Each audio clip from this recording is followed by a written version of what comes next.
Deep within the heart of a sprawling, desolate prison known as Penitentiary 13, nestled in the cold, barren countryside, a sinister tale unfolded.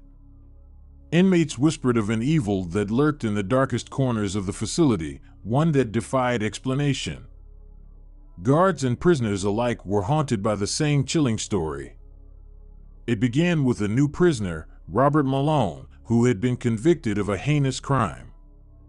As the heavy iron gates clanged shut behind him, he couldn't shake the feeling of foreboding that filled the air. Penitentiary 13 had a sinister reputation, a place where even the most hardened criminals trembled in the face of the unknown. Malone's cell was located in the farthest wing of the prison, a place reserved for the most dangerous inmates. As he lay on his cold, uncomfortable bunk, he could hear whispers in the dead of night. The voices seemed to emanate from the crumbling walls, speaking words he could not understand, but they carried a sense of despair and malevolence. As the days turned into weeks, Malone noticed that strange occurrences were becoming more frequent. His possessions would vanish without explanation, only to reappear in bizarre places.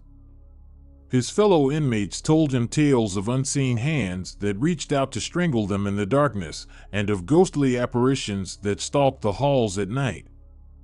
One evening, as Malone tried to sleep, a cold, clammy hand brushed against his face.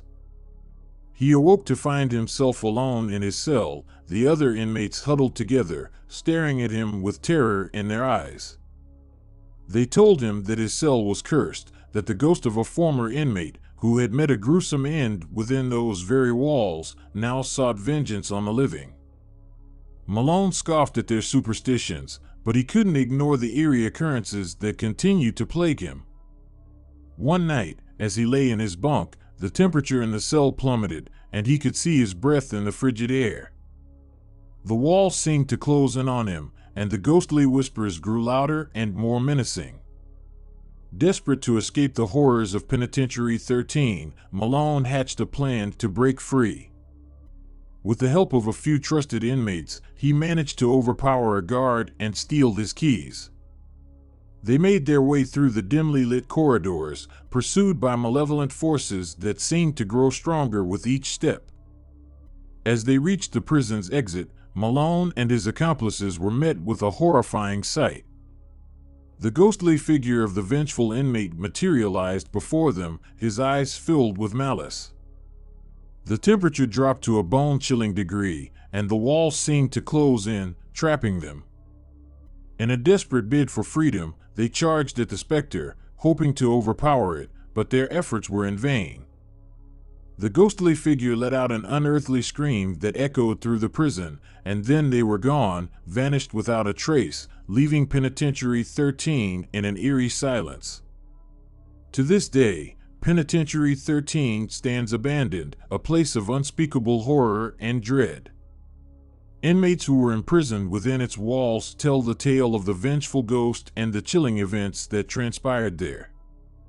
No one dares to enter the forsaken prison, for they fear that the malevolent spirit still roams the darkened corridors, seeking revenge on those who dare to trespass into its domain.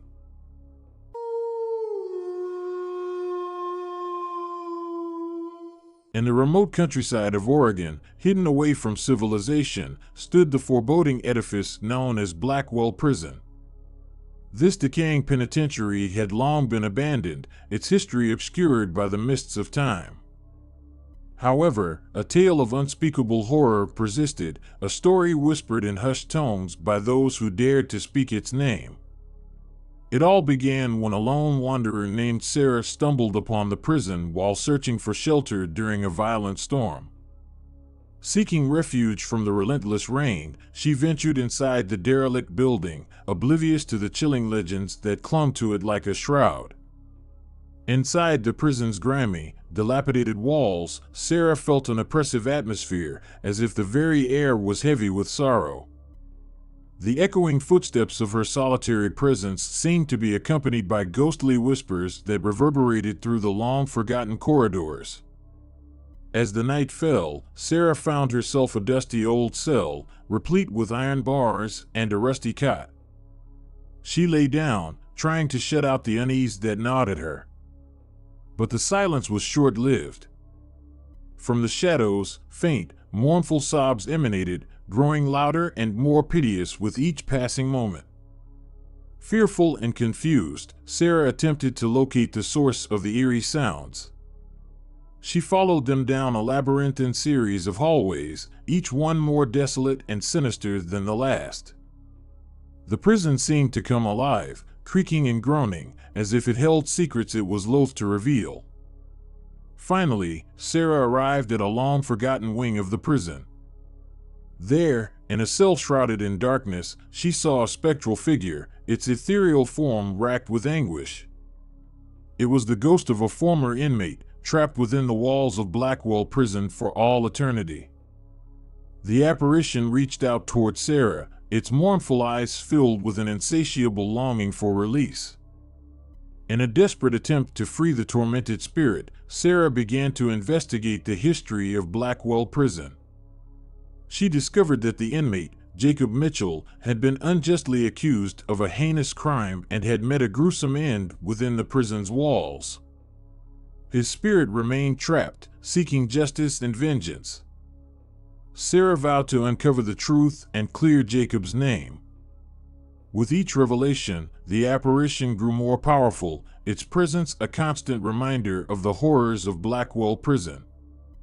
As she delved deeper into the mystery, she uncovered a web of corruption and cruelty that had persisted within the prison, leading to Jacob's wrongful incarceration. With the evidence in hand, Sarah made it her mission to bring the truth to light.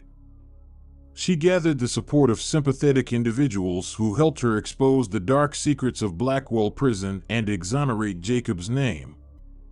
In doing so, they set his spirit free, allowing him to find peace at long last. Blackwell Prison, once a place of torment and despair, stood as a chilling testament to the horrors of the past.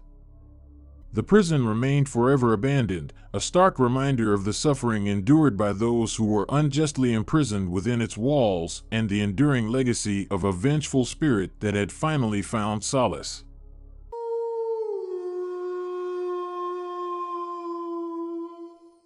Ravenwood Penitentiary, a crumbling fortress of despair nestled deep in the remote, fog-shrouded wilderness, was renowned as a prison where the darkest souls were incarcerated. But it was not just the inmates who carried the burden of their crimes within its walls. The prison itself held a malevolent secret that sent shivers down the spines of those who heard the tales. The chilling tale began with the arrival of a new inmate, David Sinclair, a man who had been convicted of a heinous murder. As the heavy gates of Ravenwood Penitentiary clanged shut behind him, he felt an oppressive dread settle over him, a weight that transcended the prison's walls and seeped into his very soul. Sinclair was assigned a cell in the farthest wing, an area reserved for those who were deemed irredeemable. From the moment he crossed the threshold, he sensed an ominous presence lurking in the shadows. The prison guards, hardened by years of service, spoke in hushed tones about the inexplicable horrors that befell Ravenwood. The first sign of the prison's sinister influence came when Sinclair began hearing whispers in the dead of night. The voices, ethereal and chilling, seemed to emanate from the very walls of his cell. They spoke in an otherworldly language, a cacophony of despair and malevolence that sent shivers down his spine. As weeks turned into months, Sinclair could no longer deny the eerie happenings that surrounded him. His belongings vanished and reappeared in bizarre locations, and his fellow inmates recounted encounters with unseen hands that reached out to strangle them in the dead of night. Ravenwood Penitentiary had become a place of torment not only for its inmates, but for the living who guarded its secrets. One fateful night, Sinclair awoke to a profound drop in temperature within his cell. Frost appeared on the walls, and his breath hung in the air. The walls of his cell seemed to close in, threatening to suffocate him. The whispers grew louder and more menacing, a chorus of agony and malevolence. Desperate to escape the prison's grip, Sinclair hatched a plan to break free. He conspired with a small group of trusted inmates to overpower the guards and steal their keys. They made their way through the dark, narrow corridors, pursued by the malevolent forces that seemed to feed on their fear. As they approached the prison's exit, Sinclair and his fellow inmates were met with a sight that would haunt them for the rest of their lives. The ghostly figure of a former inmate materialized before them, its eyes filled with seething malice. The temperature plummeted to an unbearable degree, and the very walls of the prison seemed to close in, trapping them within a nightmarish realm. In a desperate bid for freedom, they charged at the vengeful Specter, hoping to overpower it and escape the clutches of Ravenwood Penitentiary. But their efforts were in vain. The apparition let out an otherworldly scream that echoed through the prison, and in an instant, they were gone, vanished into the inky abyss, leaving Ravenwood Penitentiary cloaked in an eerie silence. Ravenwood Penitentiary stood abandoned, a place of unspeakable horror and dread. Those who dared to speak of the malevolent haunting that transpired within its walls could never forget the suffering that took place there. It remained a place that no one dared to enter, for the malevolent spirits that dwelled within the prison were believed to still roam its darkened corridors, seeking vengeance on those who dared to trespass into their haunted domain.